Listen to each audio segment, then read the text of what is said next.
Assalamualaikum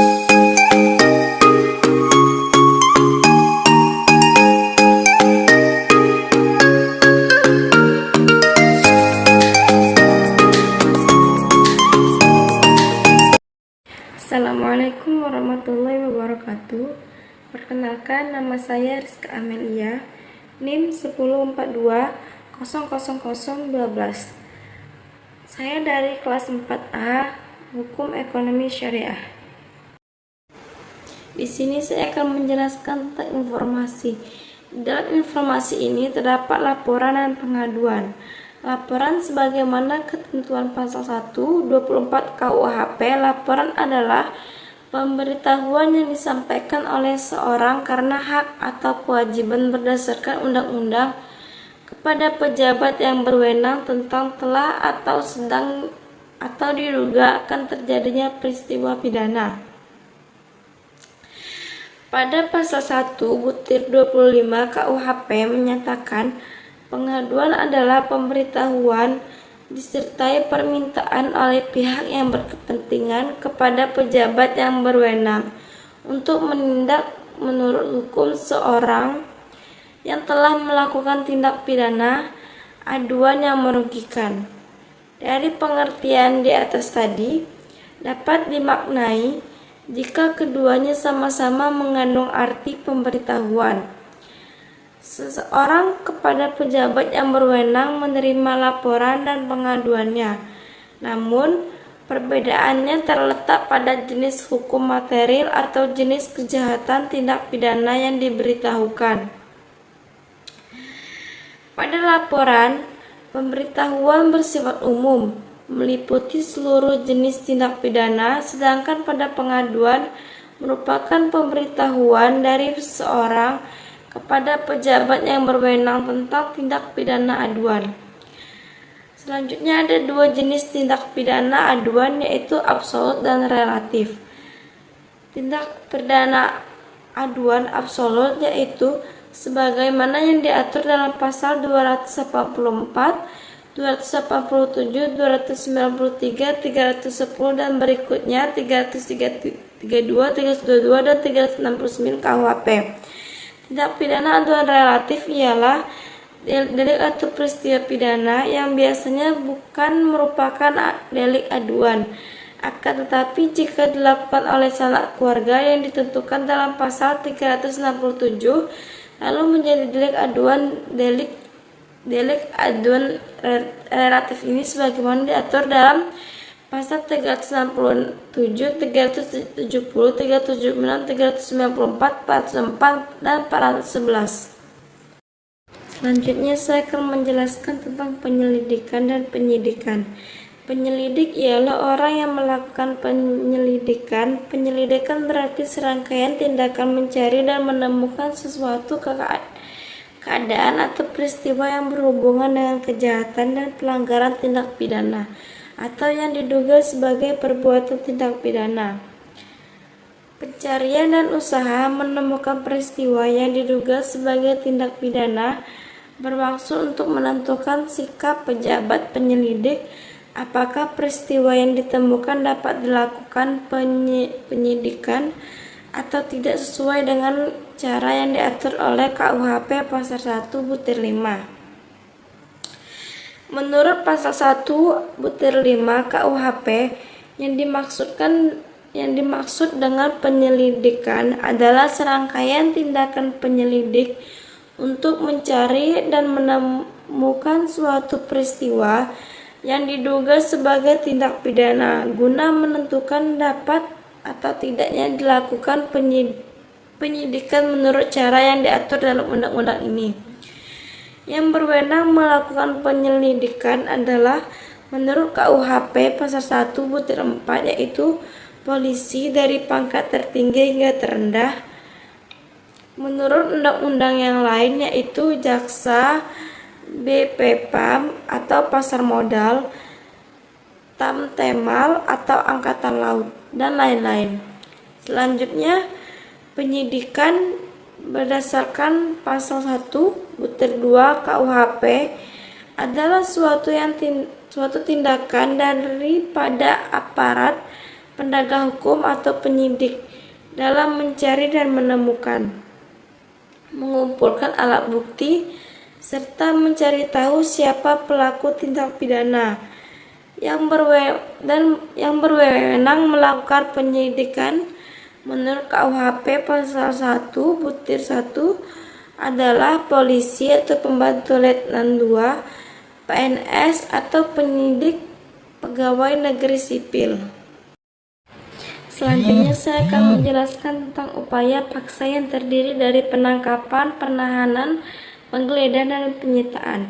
Yang pertama ada penangkapan. Pasal 1 butir 2 KUHP, penangkapan adalah suatu tindakan penyidik berupa pengekangan kebebasan sementara waktu tersangka atau terdakwa apabila terdapat cukup bukti guna kepentingan penyidikan atau penuntutan dan atau peradilan dalam hal serta menuntut cara yang diatur dalam undang-undang ini.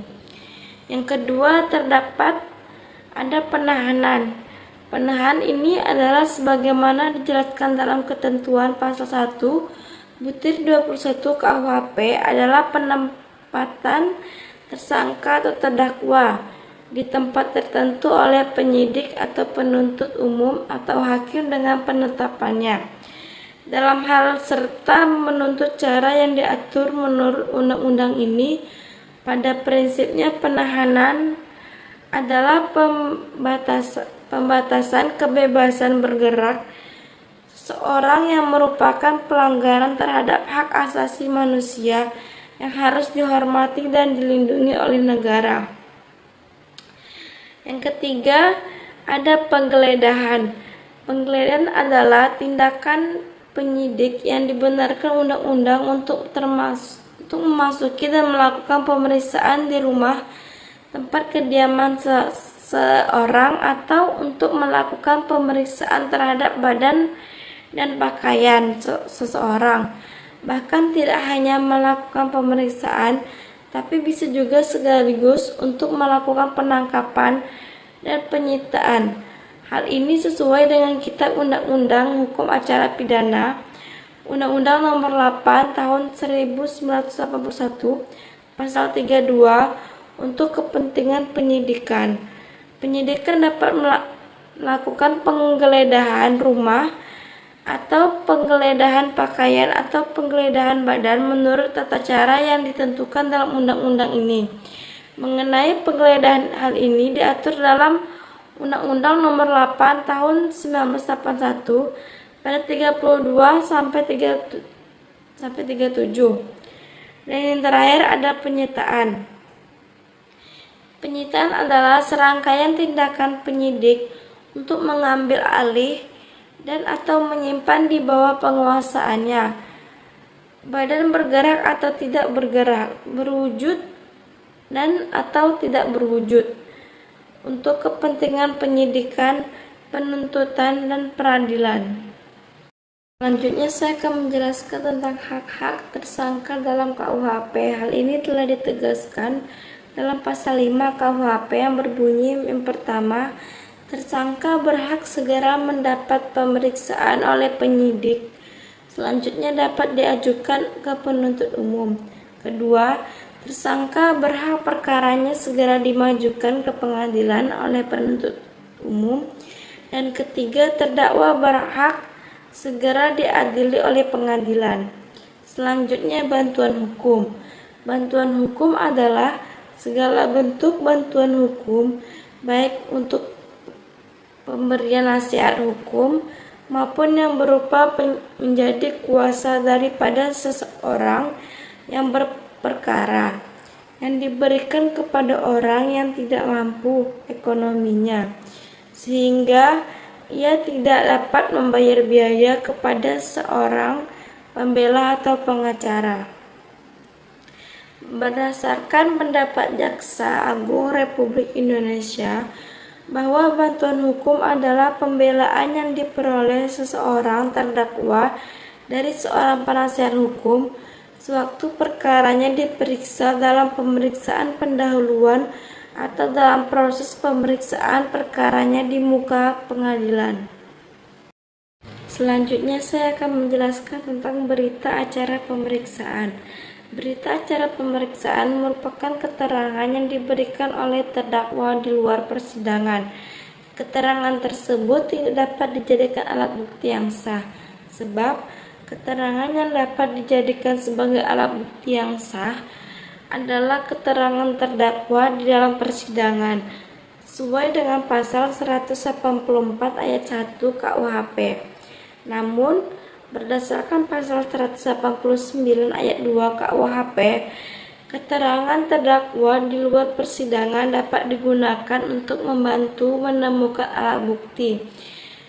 Pengingkaran terhadap isi BAP oleh terdakwa tidak akan membawa konsekuensi hukum, karena terdapat kekosongan norma yang mengatur hal tersebut. Namun, jika pengingkaran tersebut dilakukan secara tidak bertanggung jawab, hal itu dapat dianggap sebagai hal-hal yang dapat memberatkan dalam menjatuhkan pidana terhadap terdakwa. Selanjutnya, penyerahan berkas perkara dibagi menjadi 2 tahap. Tahap pertama hanya menyerahkan BAP, dan tahap kedua baru menyerahkan tersangka dan barang bukti. Pada tahap pertama, tanggung jawab tersangka masih berada di penyidik, sedangkan pada tahap kedua, tanggung jawabnya tersangka telah beralih kepada penuntut umum. Penyerahan dibagi dalam 2 tahap, karena pada tahap pertama yang diserahkan hanya BAP supaya dinilai oleh PU kelayakan dan kelengkapannya. Kalau belum lengkap, maka diberikan catatan-catatan kepada penyidik untuk melengkapi BAP dengan tambahan informasi tertentu. Proses penyerahan perkara antara penyidik dan penuntut umum disebut pra-penuntutan. Pasal 110 KUHP, jangka waktu pengembalian berkas dari penuntut umum ke penyidik adalah 14 hari. Sedangkan jangka waktu pengembalian berkas perkara dari penyidik ke penuntut umum tidak ada jangka waktunya. Sekian dari saya. Wassalamualaikum warahmatullahi wabarakatuh.